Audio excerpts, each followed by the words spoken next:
Hi LEGO fans! It's time for number 2 in my series of 2019 LEGO Harry Potter set reviews. Unfortunately, LEGO delayed release of these sets in the United States until July, but I couldn't wait that long, so I imported them from Europe. I already reviewed set number 75945 Expecto Patronum. That recreates the scene from Harry Potter and the Prisoner of Azkaban where Harry chases away the Dementors with his stag Patronus. Today we're moving on to book 4 and I'm going to be unboxing, speed building and reviewing set number 75946 Hungarian Horntail Triwizard Challenge from LEGO Harry Potter. For some reason LEGO don't include the part count on the European boxes. Maybe because they're charging £29.99 for a 265-piece set. This goes on sale in the United States on the 1st of July, and over here the price is $29.99. This is not the first time we've seen a Hungarian Horntail immortalised in LEGO. Most recently there was a teeny tiny one on the roof of Hogwarts Castle, and back in 2005 we had set number 4767 Harry and the Hungarian Horntail. We'll be taking a look at that a little bit later in the video. But turning back to 2019, the 265-piece part count includes 4 minifigures. From Hogwarts School of Witchcraft and Wizardry we have Cedric Diggory. Spoiler alert, this isn't going to end well for Cedric. Next, from the Durmstrang Institute we have the Seeker from the Bulgarian national Quidditch team, Viktor Krum. From Beauxbatons Academy of Magic we have Fleur Delacour. The Beauxbatons theme will return later in the year with set number 75958, Beauxbatons Carriage Arrival at Hogwarts. And finally we have Harry James Potter with a slightly trendy haircut. Similar to the box for 75945 Expecto Patronum, this box looks suspiciously large for a 265-piece set. Looks can be very deceiving, but the shape test never fails. There is a lot of Danish air in there.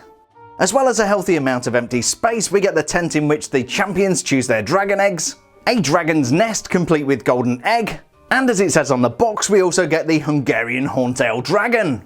Over on the back of the box we get a closer look at what's inside the set. We have the champion's tent which opens up to reveal some interior features. It looks like we've got some Hogwarts wall art, which I'm sure will be stickers, somewhere for a quick nap because chasing dragons is hard work, and maybe a glass of butterbeer because butterbeer is awesome. We have the dragon's nest complete with golden egg and a chain to hold the dragon in place. And finally we have Harry Potter on his firebolt. These can travel at over 150 miles per hour, which is hopefully faster than the Hungarian Horntail. I can't wait to get building, but before we do that we have to open up the box to see what we've got inside. Unfortunately this box comes with twin punchy tabs, so I can't use my knife. But in any case, here we go.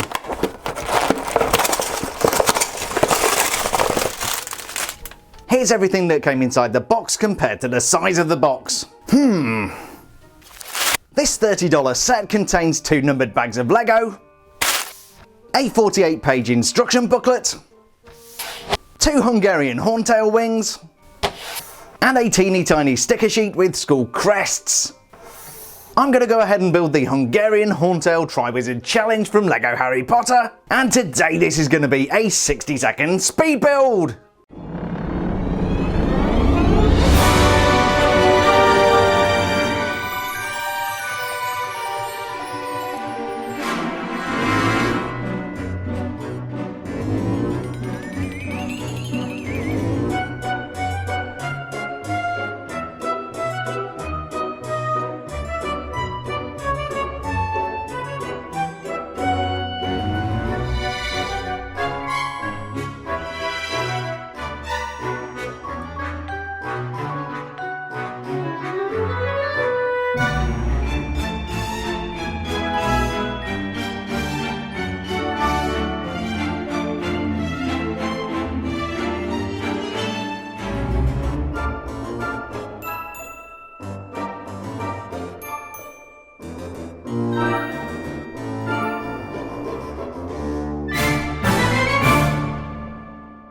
And here is the completed 75946 Hungarian Horntail Triwizard Challenge from LEGO Harry Potter. Build time was about 32 minutes and the most fiddly part was that dragon. There's no doubt this is a very cool looking set, but I still need to be convinced it's worth the $30 price tag. I feel a comprehensive review coming on. We're going to start by taking a look around the champion's tent. Then we'll take a close-up look at the Hungarian Horntail and her nest and hope we don't get fried.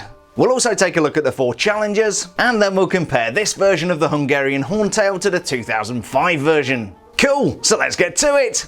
It's not easy to get excited about a LEGO tent, but the look and feel of this set does actually suit the Harry Potter theme very well. It can also be opened up to make a playset. 3 hinges hold the 2 halves together and make a very robust build. On the left hand side we have a small bed so the champions can get some rest. On the wall, thanks to a couple of stickers, we have the visiting school shields. I believe the one on the left belongs to the Durmstrang Institute and the one on the right belongs to Beauxbatons Academy. On the right hand side we have some more home comforts, including a sideboard complete with decanter and a small table topped with gold goblets from which the champions can enjoy some refreshment. We also have another sticker showing the Hogwarts school crest complete with all 4 houses. If I remember rightly, that's Instinct, Valor, Mystic and Rocket. No, that's Pokemon. Of course these represent Gryffindor, Slytherin, Ravenclaw and Hufflepuff. On the outside of the tent we have a couple of details, including a leaf element and a small rocky outcrop. The tent itself is built on 2 4x8 base plates. I think this green colour was a really good choice. I do like the fact that you can close the tent to reduce the amount of space it takes to display. I also like the detail on either side of the opening where the tent fabric has been folded back to open the doors. The roofline is pitched, giving it the same medieval look and feel we got in the movie. And it's cool that we have some cheese slopes making up little finials at the front and the back. It's a well executed build with a pleasing result, but let's face it, nobody's buying this set to get a LEGO tent. Just like you, I'm more interested in dragons and fire and carnage, so you'll probably like this bit of the video. The first challenge in the Triwizard Tournament is for the champions to relieve the dragons of their golden eggs. The golden eggs are going to come in useful for the next challenge. Cedric Diggory goes first and uses Transfiguration to defeat a Swedish short snout. Next was Fleur Delacour, who faced the common Welsh green dragon. She nearly got burned alive but made out okay. Viktor Krum used a conjunctivitis curse to blind his dragon and retrieve the egg, but he did get docked some points when the dragon stumbled and smashed half of the real eggs. And that brings us full circle back to Harry Potter. The dragon's nest is a simple build which shows a golden egg sitting in a cluster of rocks. We also have some trans-orange flame elements and a particularly nice golden LEGO egg. Bound to the nest by a length of LEGO chain is our bad-tempered horny dragon friend. Thankfully it's really easy to remove the chain so we can recreate some of those flying action scenes. If you're getting a sense of deja vu from the dragon's head, you'd be absolutely right. This element has been used at least twice before in LEGO Wizarding World sets. The same element was used for the head of the Occamy and the Thunderbird from Newt's Case of Magical Creatures. That is a really cool set and I'll put a link to my review on screen now. We also have a really nice pair of wing elements, but again these are not new. These have been used in LEGO Elves sets, and also in a previous version of the Hungarian Horntail. We'll come back to this little cutie later in the video.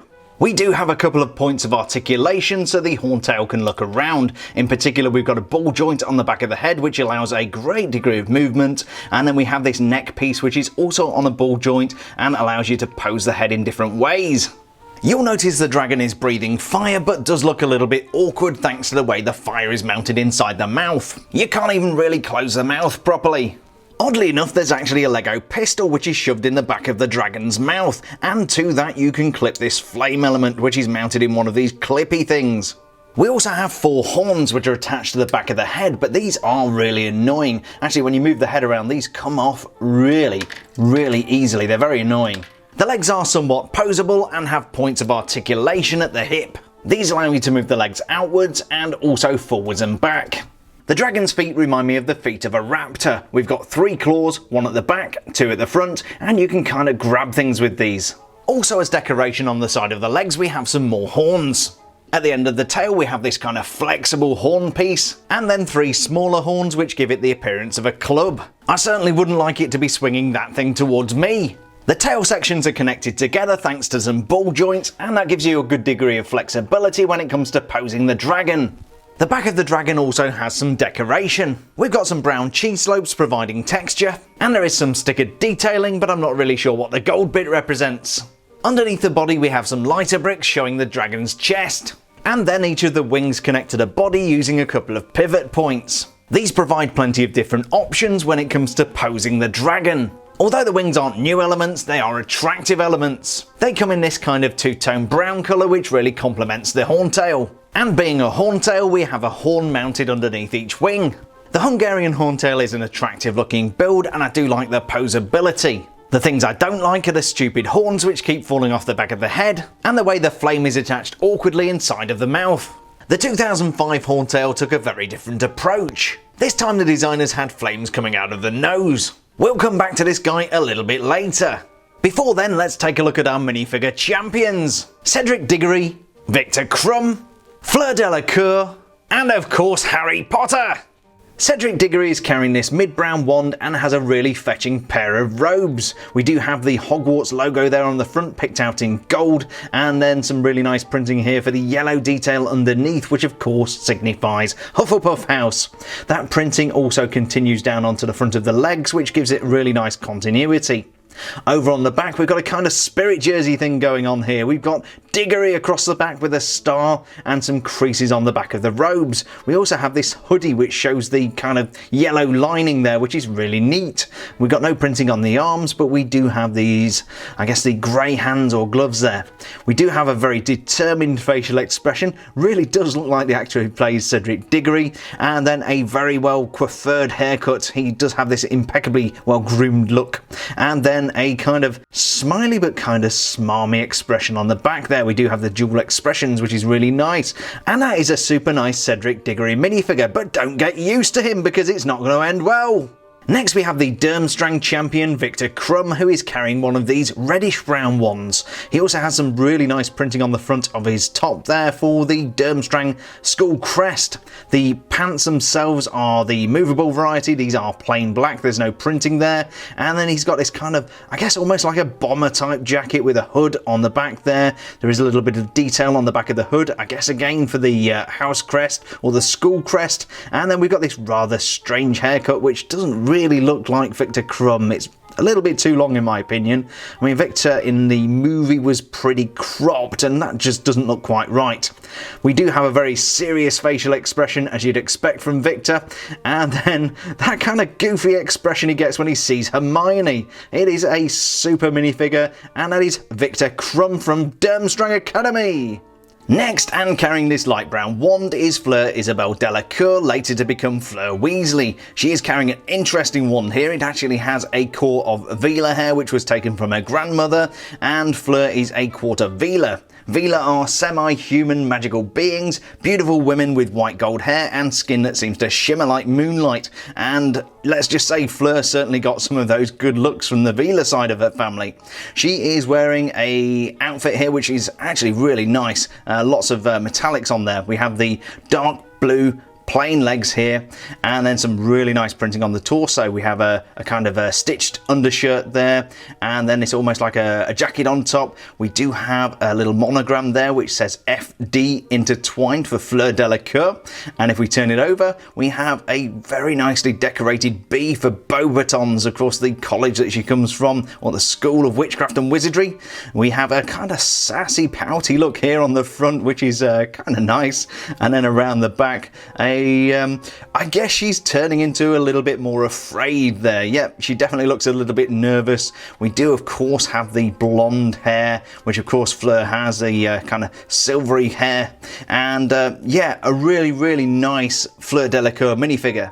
And finally we have Harry James Potter, who comes with his dark brown wand. The interesting thing I find about Harry is the longer hair here. I don't recall it in the other movies, but certainly in the Goblet of Fire he has a kind of more trendy longer haircut, which actually looks really cool here.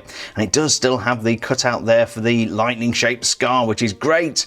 We do have shorter legs because he is younger than the other characters. Those are the medium sized movable legs, and a pretty plain print on the front there. We've got this kind of I guess some kind of jacket. There is a hood on the back, so it's kind of hoodie or robes, and we do have the Hogwarts crest on the front. Around the back we've got a very nice print which says Potter, very similar to Diggory. I guess the Hogwarts robes have the names on the back, which looks very cool, and again you can see the detail in the hair there. It's very nice. Around the back we do have a smiling expression there, really nice print with the lightning shaped scar, and around the front, yeah, he's definitely getting ready to take on that Horntail. So very, very cool Harry Potter character. Now I do just want to compare him to the earlier one which came with the other Hungarian Horntail. As you'll see, he's still got this, I guess this hair isn't actually long on the older character. It might be slightly longer, but you'll notice the character is very much taller. And the thing I really wanted to point out is the detail around the back. As you can see on the older character, the print is very much more, I guess, detailed and elaborate, where it's much more simpler on here. I'm not sure which one is the movie accurate one because I've not watched it for a bit, but yeah, certainly a different character, but it is a really nice Harry Potter minifig. As well as the Harry Potter minifigure, we also have Harry's firebolt. This is equipped with a pair of handles here so Harry can grip on tight, and those are held in place on the shaft of the broom with this gold piece. So that was the 2019 Hungarian Horntail Triwizard Challenge. But I did promise to show you the earlier version from 2005. So here goes! This is set number 4767, Harry and the Hungarian Horntail from 2005. If you've got one of these mint in box, I'm really jealous, and it's worth about $330. Used and complete, it's worth about $160, but I bought this in a job lot of other Harry Potter sets. I won't tell you how much I paid for it, but let's just say that was a very good day indeed. Like the 2019 set, this has three basic elements. We have the Hungarian Horntail dragon, some scenic elements including a couple of interactive features, and of course some minifigures. We have this grandstand with steps which also has a cool interactive function. You can recreate the scene where the Horntail chases Harry through the bleachers and causes havoc. There's a locking mechanism on the front, and this releases a pivoting action. We also have some super awesome printed 2x2s showing the crests of the three schools: Durmstrang, Hogwarts and Beauxbatons. There's also a rocky outcrop from which Harry can summon his broom. Accio Firebolt! It's pretty simple, but you get the picture. Finally, for the scenic elements, there's a cave on which the Hungarian Horntail can perch. Although the 2005 Horntail has the same wing elements as the 2019 Horntail, the body of the two builds is very, very different. The body of the older dragon is mostly one piece and it requires very little assembly. The tail of the dragon has two curved pieces and a very unusual element at the end. The wings do have some articulation and can be lifted above the dragon. As you'd expect, we do have some horns on the head, and we also have horns on top of the wing. I bet you can't guess what element that is. Because most of the dragon's body is one moulded piece, we do actually have some elaborate legs. These have zero articulation but look kinda cool. Speaking of cool, the 2005 set also has really nice minifigures, including a very desirable Mad-Eye Moody.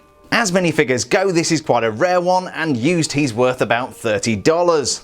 We also have a really nice Dumbledore minifigure, and I love the way the hair joins up with the beard. The beard hides some particularly nice printing hiding underneath. And then we have Harry James Potter, who is holding something that gives us a clue as to an element I've lost from the set. The thing Harry's holding in his hand is actually magnetic. There should be a round ball with a piece of metal in which represents the egg. This is not the egg, but I think you can probably figure out how this is meant to work. There's no doubt the 2019 minifigure is more screen accurate, but I do think this earlier print has quite a lot of charm, if you excuse the magical pun. So that was the 2005 set, and this is a 2019 set. I like them both for different reasons, but I'm curious to know which one you guys like best. As always, feel free to drop your thoughts in the comment section below. So that was set number 75946, Hungarian Horntail Triwizard Challenge from LEGO Harry Potter. It's not exactly an original concept, but it is a good looking set. The Champions tent is an interesting looking build and doesn't take up too much display space. I also like the interior details, which show that the designers were paying attention to the movie. It was great to get all of the Champions recreated as minifigures, but some were better than others. For me, Harry and Cedric were the two standouts. These guys really look like the characters from the movie. Fleur has a really nice torso print, and I think the hair complements the character really well. Where this character is let down is that facial expression. But the biggest disappointment for me is the Viktor Krum minifigure. This guy doesn't look anything like Viktor. In the movie, Viktor has closely cropped hair. I can kind of see what LEGO are trying to do here. This must be the shortest hair they could find. But it just doesn't look like Viktor Krum. Using the grading system from the Ordinary Wizarding Level Examinations, otherwise known as OWLs, I'm going to rate Harry an O for Outstanding, Cedric Diggory gets an E for Exceeds Expectations, Fleur Delacour gets an A for Acceptable, And I'm going to give Viktor Krum a T for troll. Do you agree, or did he deserve a D for dreadful? Clearly the main reason for buying this set is the Hungarian Horntail. This is a good looking, if not fragile, build. If I had $1 for every time the horns fell off while I was handling this, I'd probably have another $15 to spend at the LEGO store. The nest is a small but acceptable build, and I really like the golden egg. It's also nice to have a LEGO chain which illustrates how badly wizards treat dragons. As LEGO dragons go, this is a pretty good one, and it's just a shame we're never going to see a Game of Thrones set. I'd love to see Daenerys Targaryen riding on the back of a LEGO dragon.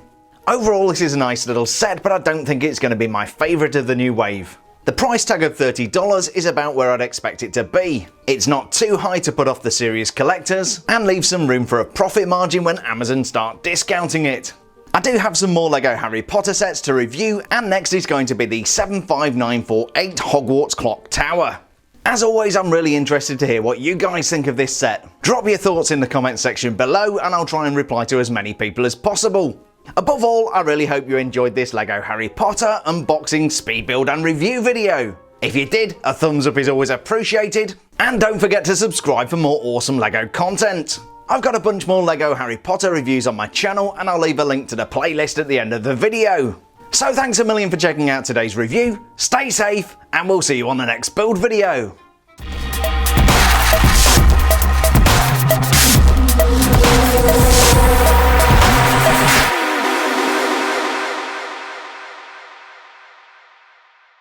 Avada Kedavra!